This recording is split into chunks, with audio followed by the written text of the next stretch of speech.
بصارت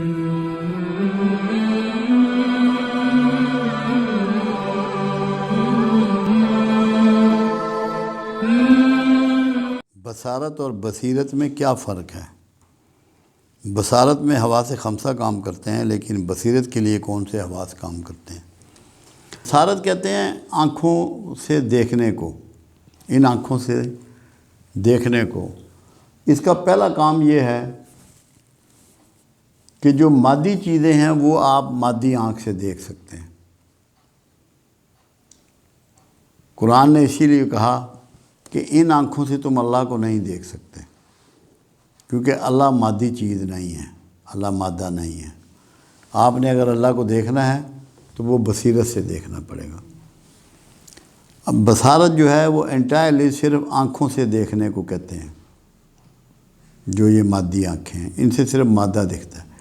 بصیرت ادراک، فہم، غور و فکر، سوچ، عالم ادراک، عالم ارواح، عالم خواب۔ اب خواب آپ دیکھتے ہیں، کیا آنکھوں سے دیکھتے ہیں؟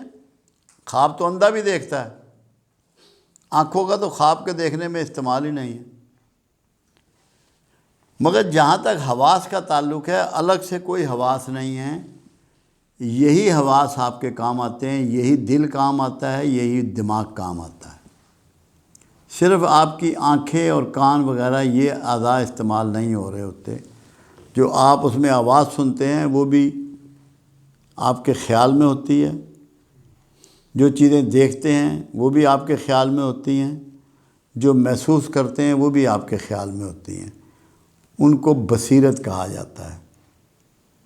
اسی لیے بے شمار چیزیں روحانیت میں ایسی ہیں جو آپ کو بظاہر نظر نہیں آتی، مگر بصیرت میں آپ ان کو دیکھتے ہیں، ان کو سمجھتے ہیں، اس کے ذریعے پیغام دیا جاتا ہے۔ وحی کا سلسلہ مخصوص رہا پیغمبروں کے لیے، اس میں ان مادی آنکھوں کا کوئی دخل نہیں تھا۔ اگر مادی آنکھوں کا دخل ہوتا، جبرائیل امین رسول اللہ صلی اللہ علیہ وسلم کے پاس تشریف لاتے تھے، اصحاب رسول وہیں بیٹھے ہوتے تھے، مگر ان کو کبھی جبرائیل امین نہ آتے ہوئے دکھے، نہ بات کرتے ہوئے دکھے، نہ جاتے ہوئے دکھے، نہ ان کو آواز ہی آتی تھی۔ وہ خاص بصیرت رسول اللہ صلی اللہ علیہ وسلم کے لیے تھی، جس میں آپ جبرائیل امین کو دیکھتے بھی تھے، ان سے گفتگو بھی کرتے تھے، ان سے ریسیو بھی کرتے تھے جو میسج ہوتا تھا۔ تو بصیرت جو ہے اس میں بھی، اب جیسے ایک شخص اگر کومے میں ہے، اس کا شعور ہی سویا ہوا ہے، اس کو بصیرت سے بھی کچھ نہیں ملے گا۔ اس کا شعوری طور پہ جاگنا ضروری ہے۔ جو کومے میں شخص ہوتا ہے اس کے پاس بصیرت بھی اویلیبل نہیں ہوتی، کیونکہ تعلق آپ کے حواس سے ہی ہے۔ عالم ادراک، عالم خواب بہرحال آپ کے سینے پہ اترتا ہے یا آپ کے دماغ پہ اترتا ہے۔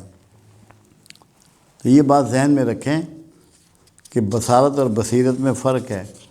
اس میں آنکھوں کا کھلنا، آنکھوں کی بینائی ہونا ضروری ہے بصارت میں، اور بصیرت میں آنکھوں کا کوئی دخل نہیں ہے۔ اس کا تعلق آپ کے سوچ، گمان، خواب، عالم ادراک، عالم ارواح سے ہے۔